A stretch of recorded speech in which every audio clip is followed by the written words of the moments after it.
¿Cómo están? Muy buenos días.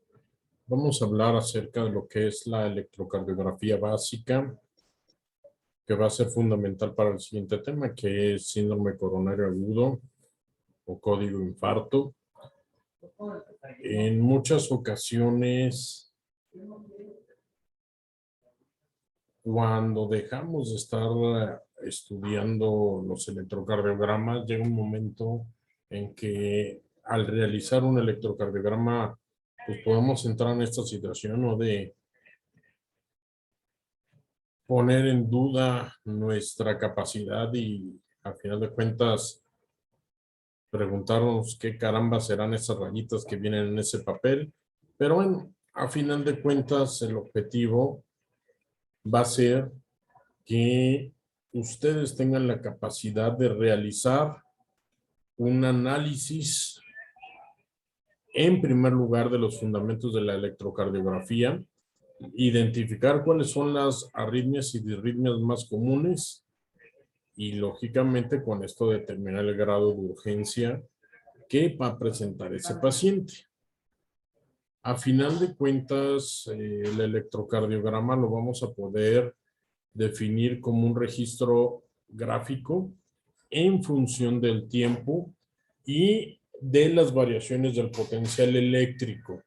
A final de cuentas, acuérdense que es parte del sistema de conducción eléctrica del corazón, en donde ese potencial de acción va a funcionar si nosotros vemos al corazón en una tercera dimensión con una forma que es de derecha a izquierda, de arriba hacia abajo y de atrás hacia adelante.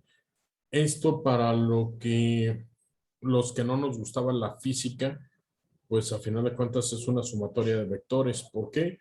Porque tiene una dirección, una magnitud y un sentido.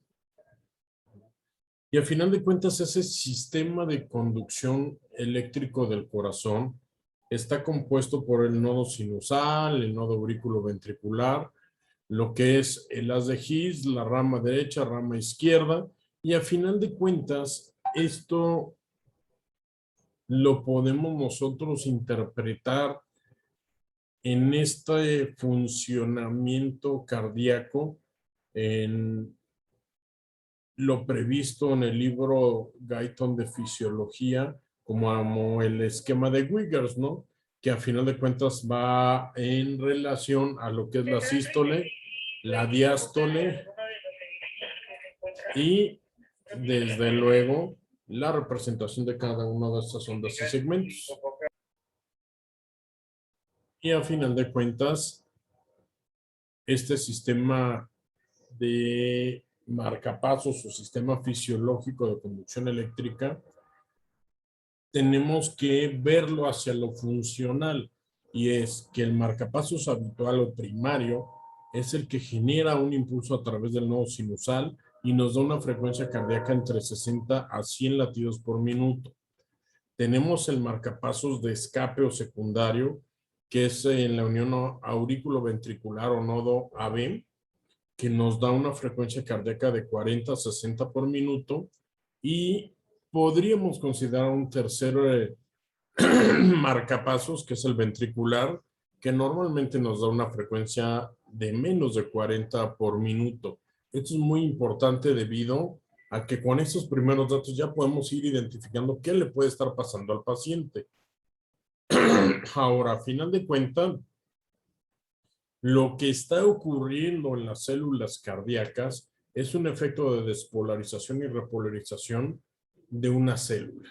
A final de cuentas, la característica de esas células cardíacas es que nos van a tener la capacidad de irritabilidad, conductibilidad, contractilidad, y a final de cuentas, a través de esto, pues vamos a tener, al despolarizarse, contracción del tejido cardíaco, y al repolarizarse, la relajación del tejido cardíaco. Entonces, en relación a esta situación en donde el corazón, si lo vemos en una tercera dimensión,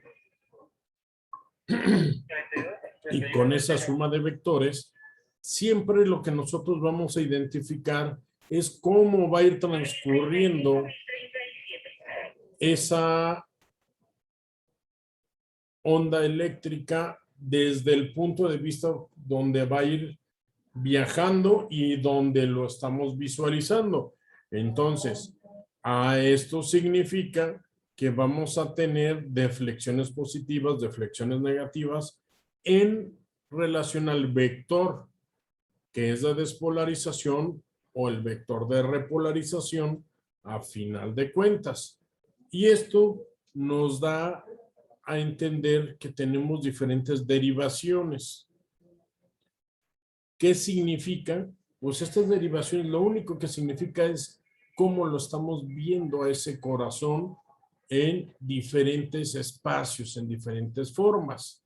Y esas derivaciones van a ser a nivel de derivaciones de los miembros, que es ABR, ABL, ABF, que nos van a conformar de 1, de 2 y de 3, y las derivaciones precordiales. A final de cuentas, podríamos considerarla a través de esto que se denomina triángulo de Entowden, como derivaciones de plano frontal y derivaciones del plano horizontal. Ahora, es importante también considerar que en la literatura las derivaciones de los miembros se pueden considerar como derivaciones bipolares o monopolares, y en las precordiales siempre van a ser monopolares. ¿Cómo debemos considerar la colocación de ese electrocardiograma o electrocardiógrafo en sus derivaciones? Muy sencillo, ya viene antitonto, viene por colores y tenemos que ubicarlas en el plano frontal, y a final de cuentas, al colocarlas de esa manera en ABR, ABL y ABF, lo que nos está provocando es que conformemos lo que es entre ABR y ABL, lo que es la derivación de 1, entre ABR, ABF la derivación de 2, y entre ABL y ABF la derivación de 3, ¿no? A final de cuentas, esto lo conocemos vulgarmente como el triángulo de Entowden, que es lo que nos va a permitir que nosotros podamos identificar a ese corazón en una tercera dimensión. Acuérdense que esas derivaciones precordiales son un plano transversal.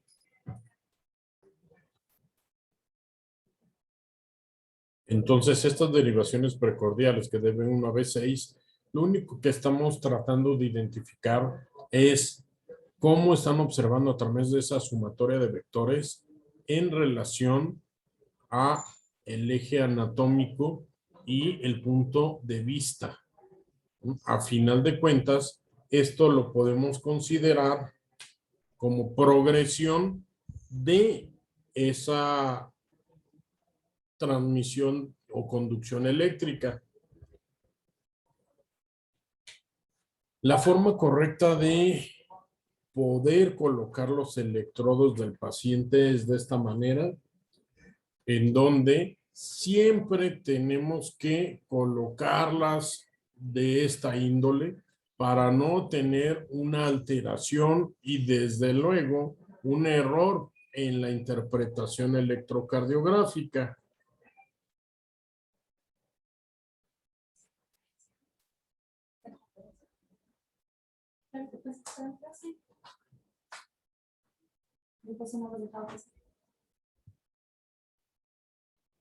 De igual manera, es importante que nosotros consideremos que esta visualización de las derivaciones, tanto torácicas como precordiales, lo único que están haciendo es, a través de la localización de puntos, es evaluar cómo va esa conducción eléctrica de no sinusal al no aurículo ventricular, a la haz de His, a la rama derecha, a la rama izquierda y hasta las células de Purkinje.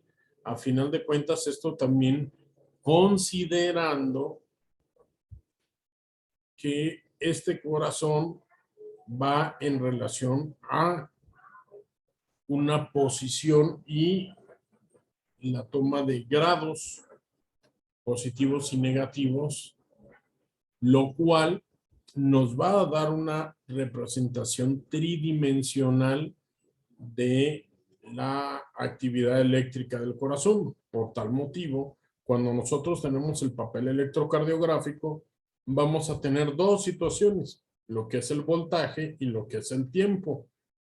Y lógicamente vamos a encontrar ciertas partes del electrocardiograma que van a ser ondas y segmentos. Vamos a tener la onda P, el intervalo PR, el segmento PR, el complejo QRS, el segmento ST, la onda T y la onda U. A final de cuentas, si nosotros ya lo modificamos y lo pasamos al papel milimétrico, que es del electrocardiograma, lo único que estamos representando son en la onda P, la despolarización de las aurículas, el QRS con la despolarización a nivel ventricular, la onda T como la repolarización ventricular y la onda U como la repolarización auricular, aunque normalmente es tan pequeña por el tamaño de las aurículas que se ve empastada por la onda T. Entonces, a final de cuentas, la onda P, lo único que nos está generando es una despolarización auricular. Tiene unas características muy importantes, las voy a obviar, pero sí es necesario que las revisen. El intervalo PR es la representación del tiempo que se detiene el impulso en el nodo aurículo-ventricular. En el complejo QRS es la despolarización ventricular. Tiene tres ondas, la Q, que es la primera onda negativa antes de la primera onda positiva, la R, que es toda onda positiva, y la S, que es una onda negativa después de una onda positiva. Es muy importante también considerar y comprender lo que es el punto J, que es el punto donde termina el QRS y empieza el segmento ST. ¿Por qué? Porque a final de cuentas el punto J es una de las áreas donde tenemos que identificar cuando estamos buscando síndromes coronarios, y tenemos el segmento ST que se inicia en el punto final J y termina al comienzo de la onda T. Normalmente es isoeléctrico y se define como elevado o deprimido al relacionarlo con la línea basal. La onda T representa la repolarización de los ventrículos y la onda U, a final de cuentas, pues es la repolarización de las aurículas. Ahora, ¿qué tenemos que hacer cuando tenemos un electrocardiograma? Bueno, siempre tenemos que identificar, en primer lugar, frecuencia cardíaca, ritmo, las ondas P, complejo QRS, la relación P, QRS y el ST. ¿Por qué? Porque lo que intentamos es evaluar si tiene una frecuencia cardíaca normal o si tiene una frecuencia cardíaca elevada como taquicardia, o una baja, frecuencia cardíaca baja o bradicardia. A final de cuentas, esto es crítico porque nos habla dónde se encuentra ese impulso y qué puede estar pasando en ese corazón. En el ritmo, si es un ritmo regular o irregular. En la onda P, en primer lugar, si están presentes o no están presentes, si el complejo QRS es estrecho o ancho, si la relación de la P y el QRS es normal, es corto, es prolongado o es variable, porque esto nos habla de que puede existir un bloqueo auriculoventricular, ya sea de segundo grado MOVITS 1, MOVITS 2 o hasta un bloqueo AB de tercer grado. Y en el ST, si es un ST normal, si está con descenso o si está con ascenso, que a final de cuentas nos hablaría de los síndromes coronarios, con elevación del ST, sin elevación del ST. ¿Ok? Ahora, ¿Cómo medir cada uno de estos puntos? Bueno, la frecuencia cardíaca, lo que tenemos que hacer es ver el número de ciclos cardíacos contados en un minuto.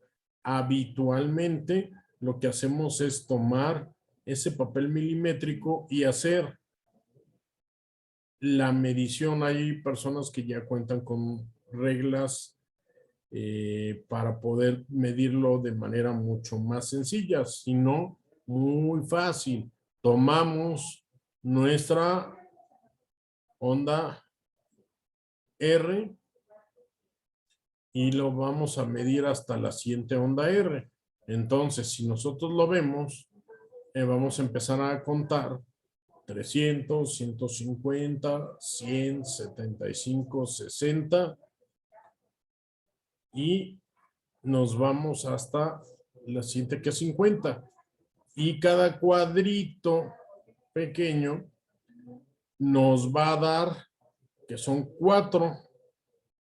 Entonces, 4.5 y este paciente va a tener 54 de frecuencia cardíaca. Ahora el ritmo. Es importante que nosotros tratemos de identificar si es un ritmo que sea regular o irregular. ¿Por qué? Bueno, existen algunas condiciones como las taquicardias que nos van a generar taquicardias de QRS estrecho, que nos habla que son de origen supraventriculares o por arriba de los ventrículos, pero si es regular, nos habla de que no existe más que una afectación en donde se está dando un impulso en alguno de los puntos o de los haces internodales, en comparación cuando son irregulares. Cuando son irregulares, podemos estar sospechando a simple vista nada más de verlo, que es una taquicardia, que es un QRS estrecho y que es irregular porque varía la amplitud entre cada RR.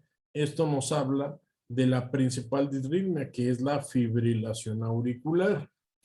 Ahora, es importante también cuando evaluamos ese complejo QRS, evaluar si es mayor o igual a 3 milímetros o si es menor esos 3 milímetros. ¿Por qué? Porque esto nos habla que el impulso eléctrico se está originando a nivel de los ventrículos o a nivel supraventricular. Esto es muy importante porque hay pacientes con algunas patologías que pueden deteriorar su sistema de conducción eléctrico y empezar con un ritmo ventricular, como es una taquicardia ventricular, y posteriormente caer en fibrilación ventricular y morir. Entonces, si nosotros evaluamos ese ritmo sinusal, evaluamos esa frecuencia, que sea de 60 a 100, que sea regular, evaluamos que la onda P es positiva en D2, D3 ABF y negativa en ABR, que todos los QR se van precedidos de ondas P, que hay una progresión correcta en las derivaciones precordiales y no hay ninguna alteración de la repolarización, que a final de cuentas que es en el QT, que tiene que ver con dos electrolitos que son potasio y desde luego el calcio, pues a final de cuentas es normal. Pero puede haber situaciones donde hay alteración. Ojo, ¿por qué es importante que ustedes lo sepan? Porque en urgencias tenemos que evaluar a todo paciente que tenga una alteración electrocardiográfica en el sentido de que si cuenta con signos de inestabilidad hemodinámica. ¿Cuáles son estos?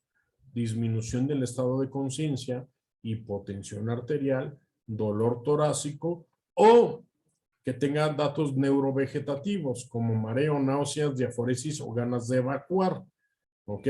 Ahora, en relación a cuando hay una alteración que nos baja la frecuencia cardíaca, pues le vamos a llamar bradicardia. Ahora, estas bradicardias pueden ser sinusales, pueden ser bloqueos AV de primer grado, bloqueo AB de segundo grado MOVITS 1, bloqueo AB de segundo grado MOVITS 2 o bloqueo AB de tercer grado. En relación a las taquicardias, pues lo que tenemos que ver, si es de QRS estrecho, una taquicardia sinusal, una taquicardia supraventricular, si es irregular esa taquicardia de QRS estrecho, si es una fibrilación auricular o si es un flóter auricular, que es muy raro realmente, pero si es de QRS ancho, evaluar si está teniendo una taquicardia ventricular con pulso o caer en una situación como una taquicardia ventricular sin pulso o fibrilación ventricular, que esos son dos de las condiciones letales en estas situaciones de disritmias. ¿Ok? A final de cuentas, los algoritmos que vamos a evaluar y les voy a enseñar y repasar son los algoritmos de taquicardia ventricular con y sin pulso, el de fibrilación ventricular, el de actividad eléctrica sin pulso, que a final de cuentas, aunque tengan actividad eléctrica vista en el monitor, pues no se está reflejando en pulso, es decir, no genera un gasto cardíaco, y lo que es la asistolia, la ausencia de una actividad. Y posteriormente hablaremos ya de la cardiopatía isquémica. Ahorita no me voy a meter directamente a esta parte porque vamos a ver código infarto. Es muy importante que ustedes hagan el repaso en la bibliografía de Guyton y evalúen esta parte de la electrocardiografía, los principios fisiológicos de la electrocardiografía, porque esto nos va a permitir que podamos hablar de la fisiopatología de cada una de estas condiciones. Perfecto. Muchísimas gracias y buen fin de semana.